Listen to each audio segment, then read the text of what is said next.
Hi, my name's Nathaniel from Winemarket, and today we're joined by a man who's done a hell of a lot to help promote Australian wines throughout the world, in America and through Asia and China, especially through his business involvement with Wineinc. Bruce Clugston. Thank you. Thanks for joining It's us. good to meet you. Now, do you remember the moment you fell in love with wine? Oh, that's embarrassing. Yeah, Kaiserstill flagons, Riesling, sweet, horrible, embarrassing, but it's the truth. Yeah. Got to admit to it. And I take it from that point you've moved on to try many different wines. What's the most significant wine that you've ever tried? I was lucky enough to actually buy a cellar off a guy some years ago, and in that cellar there were 6 bottles of 1975 Le Mission Haut-Brion, which I had no idea what they were worth. They weren't real good condition. They hadn't leaked. One of them had, sorry, but the labels were really bad. And I paid $20 a bottle for them, not knowing what they were worth. I thought, look, crazy, I have no idea. And I pulled out my copy of Robert Parker's Bordeaux and looked it up. And it was a 100-point wine. And I can admit to having drunk 5 of those 6 bottles. Yeah. Without a doubt, the single greatest wine I've ever drunk. Nice. So there's 1 bottle left? I've got 1 left. Right, we'll be coming over for dinner I'm shortly. sure you would like to. Now, if you weren't a winemaker, what would you be doing? I'd probably be a mathematics professor. Interesting. And what do you drink when you're not drinking your own wines? Well, coffee. Seriously, I'd probably be drinking champagne or French Burgundies or Chablis maybe. Nice. I've sort of gone full circle, gone back to drinking whites. Don't know about that, but we'll forgive you. Yeah. Now, what's the most rewarding part of working in the wine industry? Because you're involved in a number of different areas of the business. Yeah, a lot of my time spent selling and face-to-face with people, who consumers, wine tastings, events. I do a lot of that in America. I do a lot of winemaker dinners. And I can tell you now, it's the social interaction. It's the fact that I sell something, I'm involved in making something that people smile when they buy it. People love what they're buying. Yeah. And I'd hate to be a shoe salesman or dental floss expert. Yeah. No, it's because people, you're dealing with people who really love what you're doing, and there's a lot of interest. And your daughter Kate's over in the States now promoting and working with Yeah, my daughter Kate, she's 28.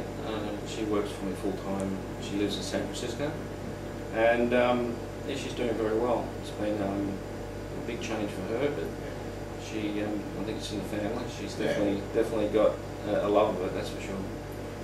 And what's your favourite region in the world? One region? Yeah. Really biased here, Clarenville. Yeah. Oh my gosh, it's so gorgeous. It's just beautiful to look at. It's close to the ocean. Pretty well right across the region. Great wines, a lot of great winemakers down there. Climate-wise, it's just ideal. Yeah, Clarenville.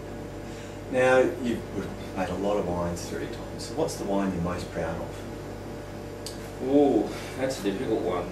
There's a few, but there's one wine that we haven't released yet that I think's the best wine we've ever put to bottle for sure. It actually comes under our Gotham label, which it's an old wine. Wine comes from a vineyard in the Barossa Valley. It's a blend of 5 different varieties, dominated by Shiraz and Grenache, and a bit of Cabernet, a bit of Mourvedre.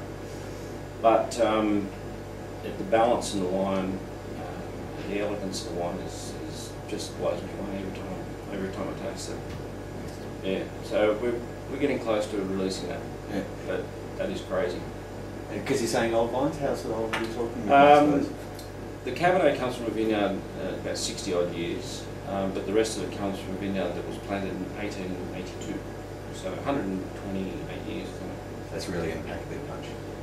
Yeah, the sad thing is, of course, it's also history in a bottle because the vineyard doesn't exist anymore.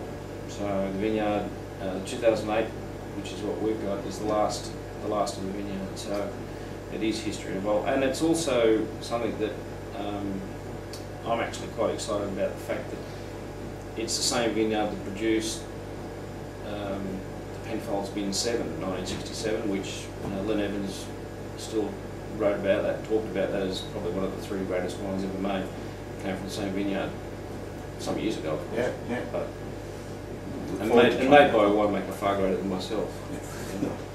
Now, if you could drink with anyone in history, who would it be?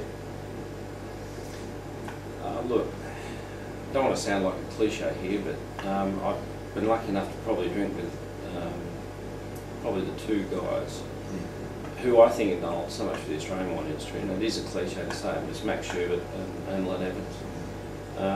2 of the nicest, greatest human beings I've ever met.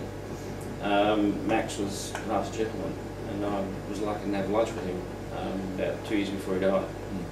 So, what an inspiration to people like myself. You actually get to drink with the people you want to. That's you're Yeah, a lucky man we're there. lucky. Yeah. So, what are your plans for the future of Stalking Horse Wines? Our plan was always to have 6 wines in the range from Yeah. 6 different regions. We've already working on something from Heathcote, the Hunter Valley, and a region no one's ever heard of, which I think is probably one of the most exciting finds. It's a vineyard in a place called Ilford, which is in New South Wales, somewhere between, halfway between Orange and Mudgee, 1,100 metres above sea level. It's a crazy vineyard that gets covered in snow in winter, like maybe 3 or 4 feet of snow up there at the moment. And it produces something similar to Clonakilla without the Viognier in it. It's just crazy. So that's something we've been working on. The isolation of the vineyard makes it very difficult. So hopefully we'll be able to get something involved in the next 2 years. Great. I'm looking forward to it. So, Excellent. Well, Bruce, thanks for joining us. Good. Thanks a lot, Nathaniel. Thank you.